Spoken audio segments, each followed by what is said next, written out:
This is the Seattle on Tap podcast talking Seahawks Bills preview. But before we get started, we may have had some internet issues. We did on our end. We don't know how the listeners hear it. But we just wanted to let you know that if you hear some internet issues, not in our hands. And we hope you enjoy the podcast, right, George? Yeah, enjoy it, even with the internet issues. And I just choked on myself on the intro. Well, rough day. Happy Friday. Hopefully the Seahawks get a win, and we'll be back next time.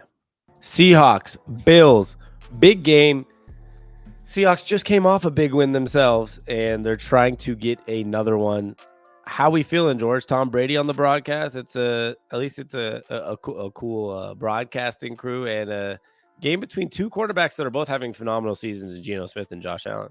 Yeah, and you know what the great Chris Berman likes to say: nobody circles the wagon quite like whoop the Buffalo Bills. There you go. I was hoping we'd do it at the same time.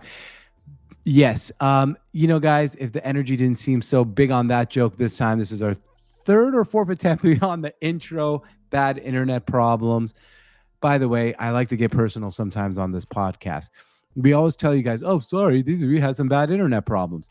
We pay for 1,000 gigabytes. I'm not going to name the name of a company that provides us the internet because they're not a sponsor on the show, and I do not want to give them any publicity. So, yeah, do better. We pay for 1,000 gigabytes, and we're not getting it. Did you just flip your hat in the middle of that? I did. Wow, did. I mean, people watching must love that. You know, the props on the show. George, tell me what Chris Berman says. Nobody circles the wagon. No, not that one. Whoop. You're listening to the Sports on Tap Seattle podcast. I'm Sammy, and with me, as always, is my older brother, George. Your favorite place to be a fan of Seattle sports. Now let's get this party started. I was going to come out. I was going to take my shirt off. That way I look different like after it. But then I was like, do I really want to get my shirt off? Probably not. They don't need to see our Middle Eastern chest hair. Not on this episode. Maybe after a win. Maybe after a win. Well, on my end, George is frozen for a second, but we're just going to keep it rolling and hope that all this works. End of the day, we have Bills traveling, busy road schedule. I know George has some information on that, but I'm not going to pass it to you until you're unfrozen on my screen. And now it is. So, George, what's this Bills road schedule? Well, Sam, the Buffalo Bills have now traveled 4 out of their last 5 games, and their only home game was against the Tennessee Titans, who, by the way, aren't very good. So they're going to be tired. You know, these are NFL players. They're not traveling NBA type of luxury because there's not enough seats for a luxury plane to fit all those players. Yes, they do travel better than, economy on Frontier Airlines, but still, I think 4 out of 5 road games puts us at a good spot for the Seattle Seahawks to take advantage of it. It's a good spot for the Seahawks. Yeah, it's a good spot considering the fact that, they're coming off a nice win where the offensive line played better. The defensive line's coming together. Once the defensive line got healthy with Byron Murphy and Boye Maffe's healthy, there's been a lot of good, changes that are going on to the defensive line. Obviously, it'll get even better when Uchenna Nwasu's back later in the year too. But it's been a lot better. The offensive line, Michael Jarrell, Division II, I think it was 7th round or undrafted. Yeah. I think it was 7th round.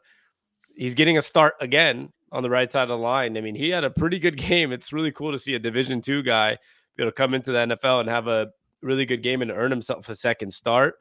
If that offensive line can continue to improve and be a little bit better, then I think, the Seahawks obviously have a chance. When the offensive line's good, George, Geno Smith's been playing elite football when he has protection.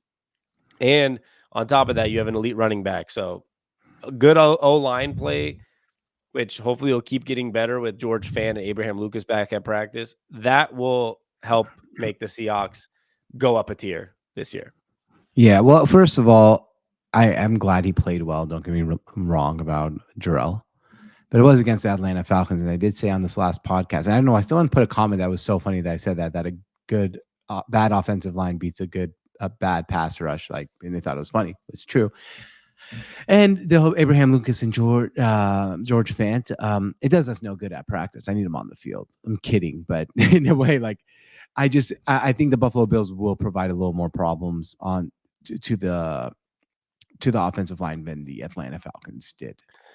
That wasn't a very good joke, George, because having him on the practice field makes it more likely they're on the playing in the game. Because if they're not on the practice field, it means there's 0% chance they're coming back. I'm worried about the Buffalo Bills, Sammy. I am not worried about. You're talking about practice? Your jokes are not. Your jokes aren't landing with the broken internet. So every time you try to throw out a joke right now, the internet cracks up. So it could be a sign right now, George, or the internet's cracking up because it is some funny stuff I'm saying. The internet's laughing. Or it's a sign that we need better material right now, George.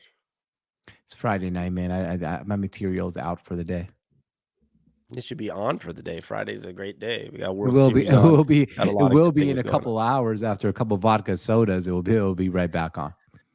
Well, let's talk about the game, because with the plethora of jokes and our shady internet, we haven't even spoken much about the game.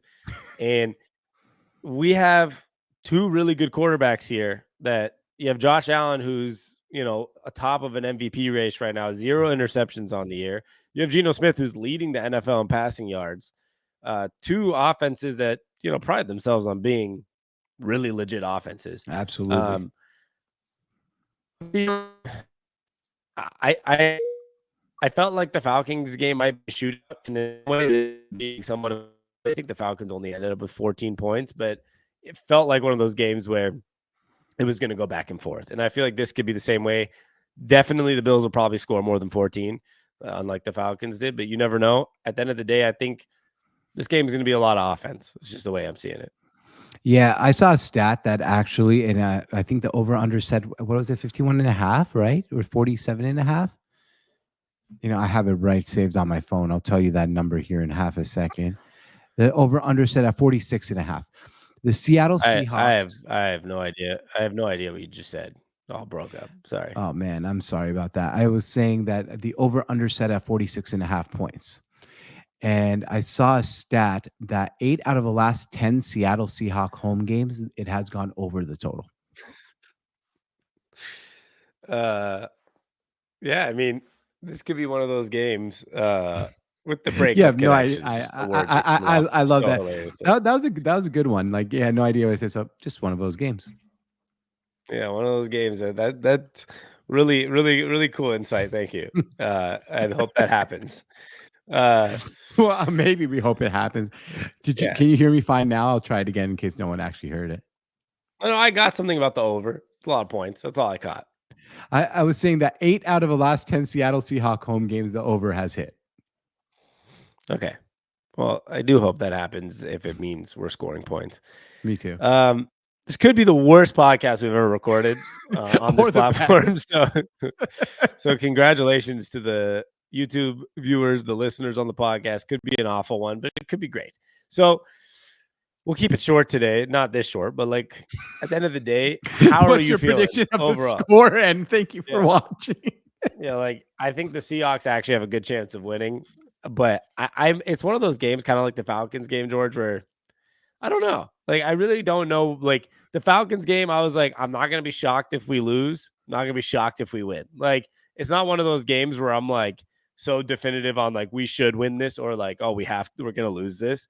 It's one of those where it's just, and I think the Seahawks are that type of team right now where they're just kind of like, anything can happen any week. And that's not every team. Like there's teams like the Panthers and, in the league that are you never know what's going to happen. Like this is legitimately one of those teams that week to week recently, I've been like, I have no idea what they're going to do. Yeah, I feel like that's fair. I think that's what happens when you have a rookie head coach and you're rebuilding a roster and you're rebuilding in a culture in the organization. And yeah, you really don't know. And I mean, I know there's that old age and injuries.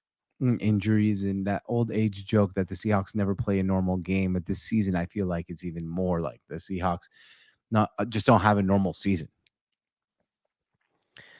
Yeah, I mean, I think it's for different reasons this year. Just yes, absolutely. We're dealing with we were on our like fourth string right tackle. We've had injuries on the defense. We just traded away a linebacker, and they're moving Ernest Jones, our linebacker, we just traded to middle linebacker like right away. Like not even there's young talent. I mean, like people tend to forget, Spoon's like 24, and so is Tariq Woolen, and Julian Love's 26, and Byron Murphy's a rookie, and there's a plethora of just really young talent on this team that is not like that's not always the easiest to stay consistent week in, week out. It's a situation where I think a lot of games are just going to be based on how these guys perform that week, and some schemes or some coaching staffs might make it harder on them, and some might not. And I know it's one of the most like bland analysis ever because it's like kind of up in the air, but that's what the Seahawks team is. Like you said, the Seahawks chaos, the Seahawks making things weird. They're definitely in that realm this year, like where it's just things are. I don't think we're going to ever go on like a 6-game winning streak. I also don't think we're ever going to go on like a 6-game losing streak. I think this team is going to potentially end up what they've been the last 2 years at like a 9-8, 10-7 would be like the ceiling, 8-9 would be the floor. And they're going to be either slightly above average or slightly below average when the season all is said and done. And you just hope with a first-year head coach, it ends up being the slightly above average situation. Sammy, after all that analysis, I have one thing to tell you because you broke up on half of it. So I want to say I'm so glad for you that happened, or I apologize for what happened. The joke is I'm not reading all that. Yeah, I know. Not listening to all that.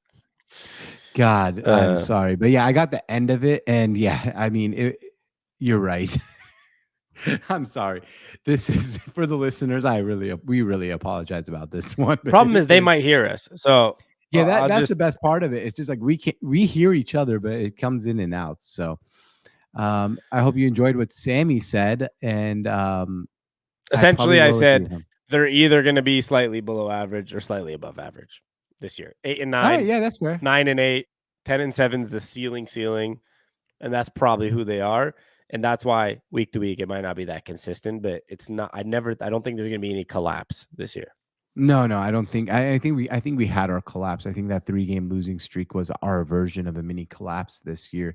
And that was due to a ton of injuries. Yes, of course, if we have an injury spell like that again, we will probably have similar results. This team is, I would say the biggest issue with this team so far, and this is not indicative of Mike McDonald, the new head coach, is it's not deep.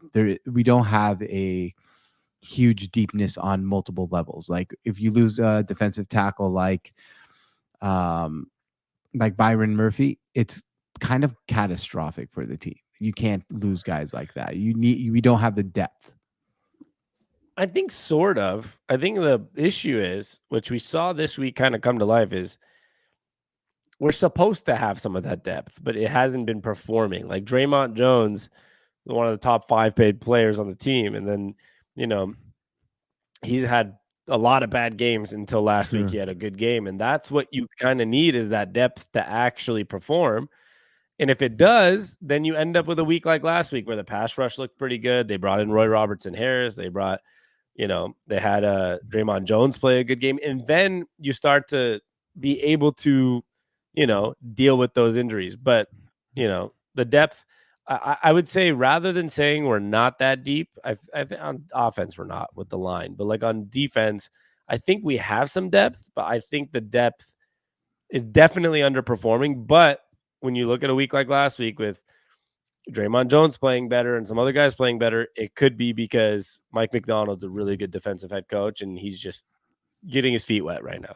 That's a fair way to look at it. I mean, I definitely think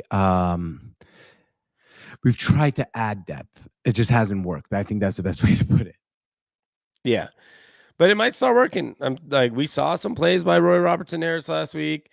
We saw, we'll see what we're going to get with our new linebacker this week. We saw the offensive line, even with the undrafted D2 player. I think he was either 7th round. I think he was 7th round pick. Yeah, but he the only D2 player in the NFL, right? D2, yeah. D2. I thought I said D2.